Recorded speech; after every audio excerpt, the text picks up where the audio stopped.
Item ಯಾವುದೇ ಇರಲಿ try ಮಾಡಿ ಆಚಿ ಚಿಕನ್ ಮಸಾಲಾ.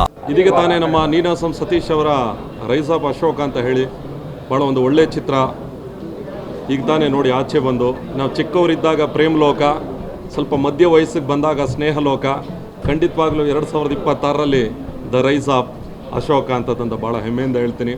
ಭಾಳ ಒಂದು ಒಳ್ಳೆಯ ಉದ್ದೇಶ ಇಟ್ಟುಕೊಂಡು ಪ್ರಕೃತಿ ಆಗಿರಬಹುದು, ಯಾವುದೇ ನಮಗೆ ಪ್ರಕೃತಿ ನೀಡಿರ್ತಕ್ಕಂಥ ಯಾವುದೇ ಸಂಪನ್ಮೂಲಗಳಾಗಿರ್ಬೋದು, ಯಾವುದೂ ಕೂಡ ಯಾದ್ರ ಮೇಲೂ ಯಾರಿಗೂ ಹಕ್ಕಿಲ್ಲ, ಅದು ಎಲ್ರಿಗೂ ಸೇರ್ತಕ್ಕಂಥದ್ದು ಅಂತ ಒಂದು ಉದ್ದೇಶ ಇಟ್ಕೊಂಡು ಭಾಳ ಅರ್ಥಪೂರ್ಣವಾಗಿ ಸತೀಶ್ ಅವರು ಭಾಳ ಅದ್ಭುತವಾದಂಥ ಒಂದು ನಟನೆ. ಸಪ್ತಮಿ ಗೌಡ್ರಾಗಿರ್ಬೋದು, ನಿರ್ದೇಶಕರು ಭಾಳ ಒಳ್ಳೆಯ ಕಥೆಯನ್ನು ಕೊಟ್ಟಿದ್ದಾರೆ.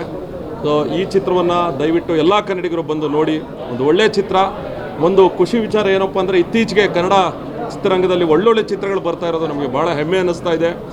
ನಿಜಕ್ಕೂ ಒಳ್ಳೆಯ ಚಿತ್ರಗಳ ಸಾಲಿಗೆ ದ ರೈಸ್ ಆಫ್ ಅಶೋಕ ಈ ಚಿತ್ರವು ಸೇರ್ತಾ ಇದೆ.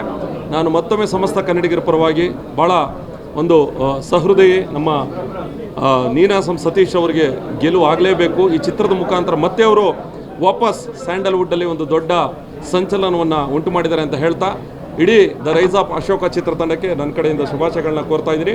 ಸಮಸ್ತ ಕನ್ನಡಿಗರು ಚಿತ್ರಕ್ಕೆ ನಿಮ್ಮ ಬೆಂಬಲವನ್ನು ನೀಡಬೇಕು ಅಂತ ಕೇಳ್ಕೊಳ್ತಾ ಇದ್ದೀನಿ. ಎಲ್ರಿಗೂ ಒಳ್ಳೆಯದಾಗಲಿ. ಜೈ ಕರ್ನಾಟಕ. ನಮಸ್ಕಾರ. ತುಂಬ ದಿವಸಗಳಾದಮೇಲೆ ಒಂದು ಒಳ್ಳೆ ಸಿನಿಮಾ ನೋಡಿದ್ವಿ ಇವತ್ತು ಸರ್.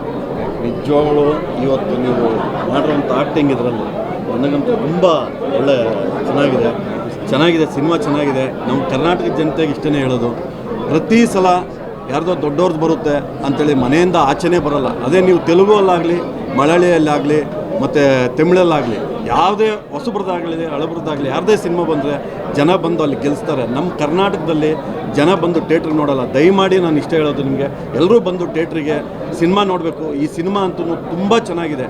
ಎಲ್ಲರೂ ಆ್ಯಕ್ಟಿಂಗ್ ಚೆನ್ನಾಗಿ ಮಾಡಿದ್ದಾರೆ. ದಯಮಾಡಿ ಎಲ್ಲ ಬಂದು ಸಿನಿಮಾ ನೋಡಿ.